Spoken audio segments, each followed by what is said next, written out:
Hello, aspiring Java developers. Welcome to a brand new tutorial where we will dive deep into one of Java's most powerful features, the Streams application programming interface. I am so excited to guide you through this advanced topic, making it simple and understandable. The Java Streams application programming interface provides a powerful, functional approach to processing collections of data. It allows us to write more concise, readable, and often more efficient code for operations like filtering, mapping, and reducing data. By the end of this session, you will not only understand how streams work but also how to effectively use them to transform your Java applications. We will cover stream creation, intermediate operations, terminal operations, a practical example, and common pitfalls to avoid. Let us begin our exciting journey into the world of Java streams. Alright, let us start with the core building blocks of the Java Streams application programming interface. A stream is not a data structure itself, rather, it is a sequence of elements supporting sequential and parallel aggregate operations. Think of it like an assembly line in a factory. First, you need to get your raw materials. In Java Streams, this means creating a stream from a source, which can be a collection like a list or set, an array, or even a direct call to stream.of with individual elements. Once you have your stream, you can apply intermediate operations. These operations transform the stream into another stream. Examples include filter, which selects elements based on a condition, and map, which transforms each element into a new form. Importantly, these operations are lazy, meaning they do not perform any actual processing until a terminal operation is invoked. They also return a new stream, ensuring the original data source remains unchanged, promoting immutability. This chaining of operations is a cornerstone of the Streams application programming interface. After applying one or more intermediate operations, you need a way to get a result from your stream pipeline. This is where terminal operations come into play. Terminal operations are the grand final of your stream pipeline. They trigger the actual processing of the elements and produce a non-stream result, such as a list, a single value, or a side effect like printing to the console.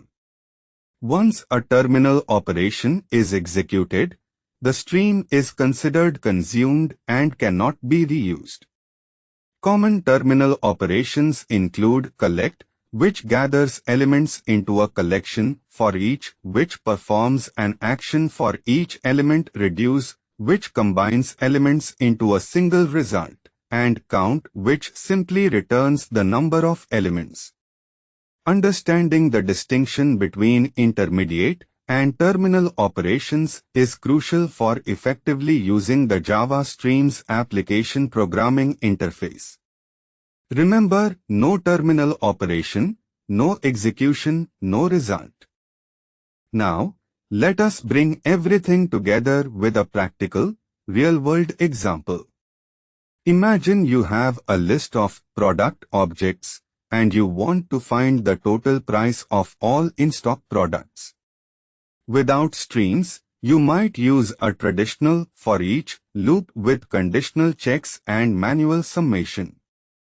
With streams, this task becomes incredibly elegant and declarative.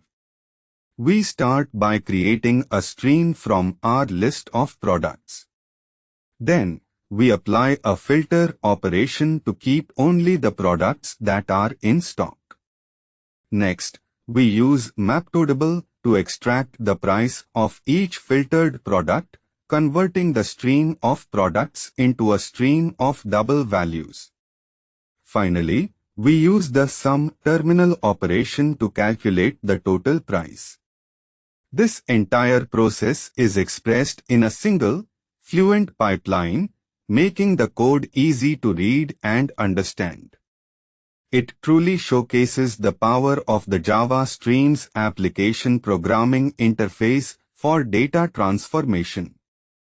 While the Java Streams application programming interface is powerful, it is also easy to fall into some common traps. One frequent mistake is attempting to reuse a stream after a terminal operation has been performed. Remember, streams are single-use. Once consumed, they are closed. Always create a new stream for each pipeline.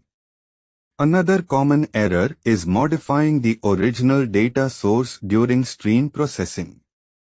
Streams are designed for non-interfering operations, meaning they should not modify their underlying data source. Stick to immutable transformations. Also, be mindful of the performance implications, especially with parallel streams. They are not always faster and can introduce complexity. Best practices include chaining operations for readability, using specific collectors for common tasks, and understanding when to use optional for potential empty results. Avoiding these mistakes will help you write robust and efficient stream-based code. And just like that, we have reached the end of our deep dive into the Java Streams application programming interface. We started by understanding what streams are and how they provide a functional, declarative way to process data. We then explored stream creation and the concept of lazy, intermediate operations that transform data without immediate execution. Following that, we learned about terminal operations, which trigger the stream pipeline and produce a final result. Our practical example demonstrated how to filter, map, and sum data efficiently in a real-world scenario. Finally, we discussed common mistakes to avoid and best practices to adopt for writing clean and effective stream code. The Java Streams application programming interface is a fantastic tool for modern Java development. Keep practicing, experiment with different operations, and you will soon master this powerful feature.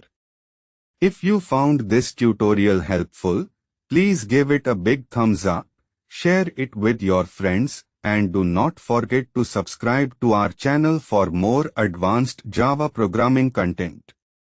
Keep coding, keep learning, and I will see you in the next video.